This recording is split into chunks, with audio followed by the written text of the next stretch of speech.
अस्सलाम वालेकुम नाजरीन। इस एपिसोड के आगाज में हम देखेंगे कि जब करासी ने अपना खंजर बेगम खातून की गर्दन पर रखा होता है और उसे दबोचा होता है, उस्मान साहब कहते छोड़ दो बेगम खातून को, तो करासी कहता है आज के लिए तुम्हारे लिए इतना ही काफी है, कल के लिए अपनी ताकत बचा कर रखो। जैसे तुमने मेरे किले के साथ किया था वैसे ही मैं आज बेगम खातून के साथ करूंगा। लुकास तुम्हारी करारगाह को तबाह कर देगा। यह सुनकर उस्मान साहब अपनी करारगाह की जानब देखते हैं जहाँ से धुआं उठ रहा होता है और फिर करासी कायनुमाज से कहता है कायनुमाज चलो ले जाओ इसे। तो कायनुमाज बेगम खातून को पकड़ कर ले जाने लगता है तो यूसुफ कहता बहन फिक्र न करना, हम आपको बचा लेंगे। तो बेगम कहती है मुझे कुछ नहीं होगा भाई, तुम फिक्र न करना। और फिर करासी उस्मान साहब से कहता दौड़ो उस्मान दौड़ो, तुम्हारी करारगाह में कई जाने जाया हो रही हैं। और यह कहकर करासी बेगम को लेकर जंगल में एक जानब रवाना हो जाता है। और फिर उस्मान साहब इलबाई और यूसुफ से कहते हैं इलबाई यूसुफ करासी साहब के पीछे जाओ और बेगम खातून को सही सलामत वापस लेकर आओ। तो यूसुफ और इलबाई कहते हैं जैसे आपका हुक्म हजूर। और फिर उस्मान साहब सिपाहियों से कहते हैं सिपाहियों हम करारगाह जा रहे हैं चलो।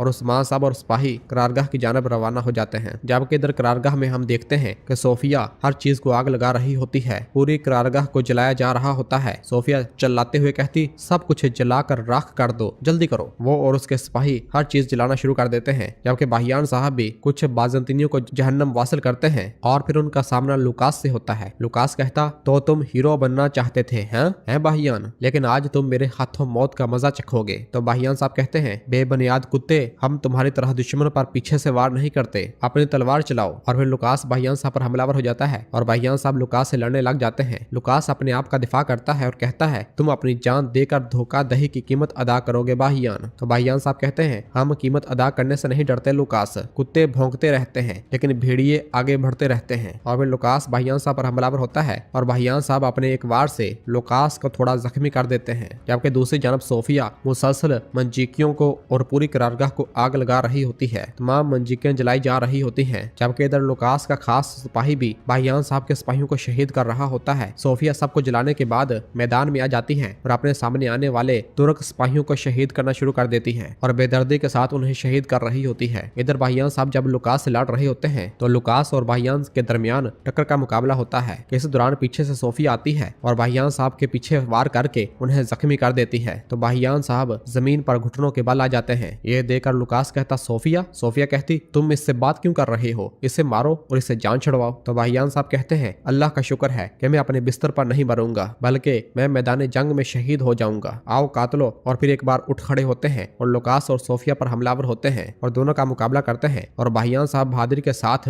उनसे लड़ते हैं और अपने एक वार से सोफिया का बाजू भी जख्मी कर देते हैं। और फिर अगले ही लम्हे जैसे ही लुकास पर हमलावर होते हैं तो लुकास अपनी तलवार से बाहियान पर कारी जरब लगाता है और उन्हें शदीद जख्मी कर देता है। और बाहियान साहब एक बार फिर अपने घुटनों के बल आ जाते हैं। सोफिया और लुकास बाहियान साहब को घेर लेते हैं और उनसे उनकी तलवार और खंजर छीन लेते हैं। सोफिया कहती मरने वालों की कब्र पर बहादुर का लफ्ज नहीं लिखा जाता बाहियान, तुम बेकार मरोगे। और उनकी पगड़ी उतार फेंकती है। तो बाहियान साहब कहते हैं हम इलाही कलमतुल्लाह को बुलंद करने के लिए लड़ते हैं, तुम हमारा खून बहा लो लेकिन हमारा इंतकाम जरूर लिया जाएगा। ये सुनकर सोफिया कहती तुम्हारा सरदार उस्मान कहाँ है। और दोनों लुकास और सोफिया ने अपनी तलवारें बाहियान की गर्दन पर रखी होती हैं। सोफिया पूछती तुम्हें हमारे हाथ से कौन बचाएगा है, चलो एक नजर डालो, इर्द गिर्द देखो। तो बाहियान साहब कहते हैं हम अपने कफन उठाए इस रास्ते पर चलते हैं, हमारे लिए अल्लाह ही काफी है और वो बेहतरीन इंतजाम करने वाला है। ये सुनकर सोफिया को निहायत गुस्सा आता है और वो लुकास को इशारा करती है और फिर सोफिया और लुकास अपनी तलवारें बाहियान साहब के जिस्म में घोंप देते हैं और बाहियान साहब अपनी आखिरी सांसें लेना शुरू कर देते हैं। लुकास कहता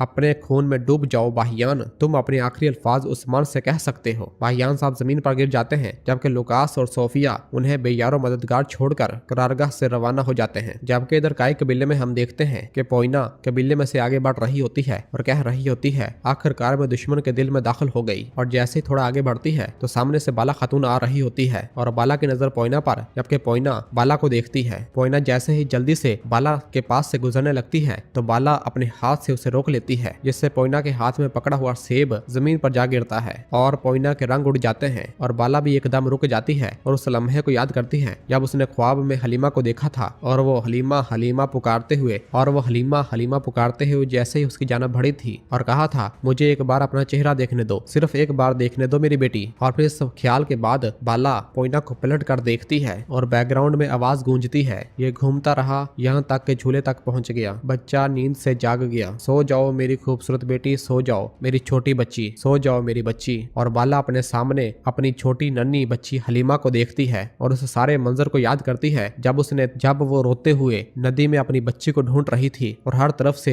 ढूंढने की कोशिश कर रही थी, लेकिन उसे अपनी हलीमा नहीं मिलती। और फिर बाला के मुंह से बेसाख्ता निकल आता है बेटी, और पोइना को पकड़ती है, जबकि पोइना भी ये सब मंजर देखकर बहुत अजीब महसूस कर रही होती है और उसकी आंखों से आंसू आ रहे होते हैं। और बाला अपने दिल में कहती है तुम बहुत दिनों से नजर नहीं आई, कहाँ हो तुम। और पोइना की आंखों से आंसू साफ करती है और पूछती है तुम कौन हो। तो पोइना कहती मैं, और उसे कुछ भी समझ नहीं आ रहा होता कि वो क्या कहे। इस दौरान फातिमा वहां पर आ जाती है और कहती है माँ मैं आपको ढूंढ रही थी, तो आप दोनों ने एक दूसरे को मिल लिया। तो बाला कहती हाँ हमने मिल लिया। और पोइना से कहती खुश आमदीद बेटी। तो पोइना कहती शुक्रिया, आपको देखकर मुझे पता नहीं क्या महसूस हुआ, बराए मेहरबानी मुझे माफ कर दें। तो बाला कहती अस्तगफिरुल्लाह बेटी अस्तगफिरुल्लाह। और फिर फातिमा कहती है माँ मैंने आपको मरियम के बारे में बताया था ना, इसकी दादी का इंतकाल हो गया है, ये बाजियान में शामिल होना चाहती है। तो बाला कहती है यकीनन शामिल हो जाए, तुम अच्छी तरबियत लोगी और बाजियान की तरह जंगजू बन जाओगी बेटा, मेरी प्यारी फातिमा तुम्हारा ख्याल रखेगी। तो पोइना बहुत खुश होती है। और फिर बाला पूछती क्या तुम्हारा दादी के सिवा कोई नहीं है। तो पोइना कहती कुफार हमारे कबीले पर बरसों से हमले कर रहे हैं, उन्होंने मेरी माँ और बाबा को कत्ल कर दिया, मैं बाजियान में शामिल होना चाहती हूँ, फिर मैं इनका इंतकाम लूंगी बाला खातून। ये सुनते ही बाला बेसाख्ता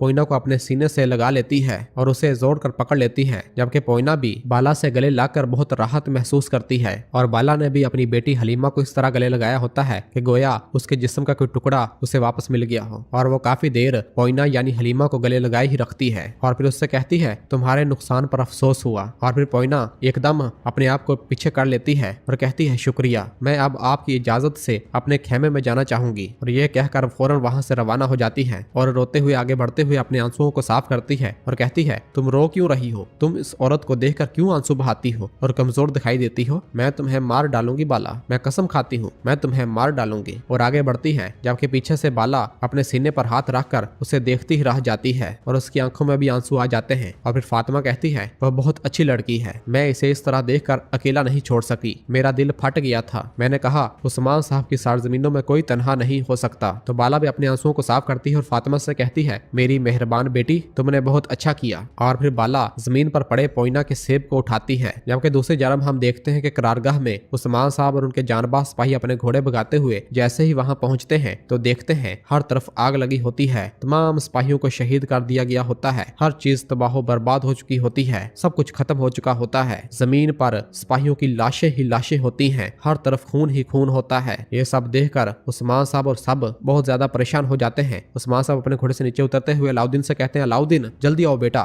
और वो तमाम सिपाहियों को देखने लग जाते हैं और कहते हैं देखो क्या कोई जिंदा बचा है। तो अलाउद्दीन बताता है ये शहीद हो गया बाबा। उस्मान साहब कहते हर किसी को देखो देखो कि कोई जिंदा है या नहीं। और इस तरह तमाम काई सिपाही तमाम सिपाहियों को देखने लग जाते हैं, लेकिन सब के सब शहीद हो चुके होते हैं, कोई भी जिंदा नहीं होता। और फिर इसी दौरान सरोजा जैसे ही आगे बढ़ता है तो उसे अपने बाबा की पगड़ी दिखाई देती है जो कि जमीन पर पड़ी होती है, जिसे देखकर वो बहुत परेशान हो जाता है और कहता नहीं नहीं ऐसा नहीं हो सकता। और आकर अपनी बाबा की पगड़ी को उठाता है और जैसे ही थोड़ा आगे देखता है तो उसके बाबा एक तरफ जमीन पर पड़े होते हैं और अपनी आखिरी सांसें ले रहे होते हैं। सरोजा कहता नहीं बाबा बराए मेहरबानी ऐसा मत करें बाबा। और भागता हुआ अपने बाबा के पास आता है और उन्हें पकड़ता है, जबकि उस्मान साहब की नजर भी बाहियान साहब पर पड़ती है तो वो कहते हैं बाहियान साहब, और वो भी जल्दी से भागते हुए बाहियान साहब के पास आते हैं। सरोजा कहता बाबा हिम्मत करें, अपनी आंखें खोले बाबा। उस्मान साहब कहते बाहियान साहब ये क्या सूरत हाल है, और अलाउद्दीन को पुकारते हैं। अलाउद्दीन भी भागता हुआ बाहियान साहब के पास आता है और उन्हें देखने लग जाता है।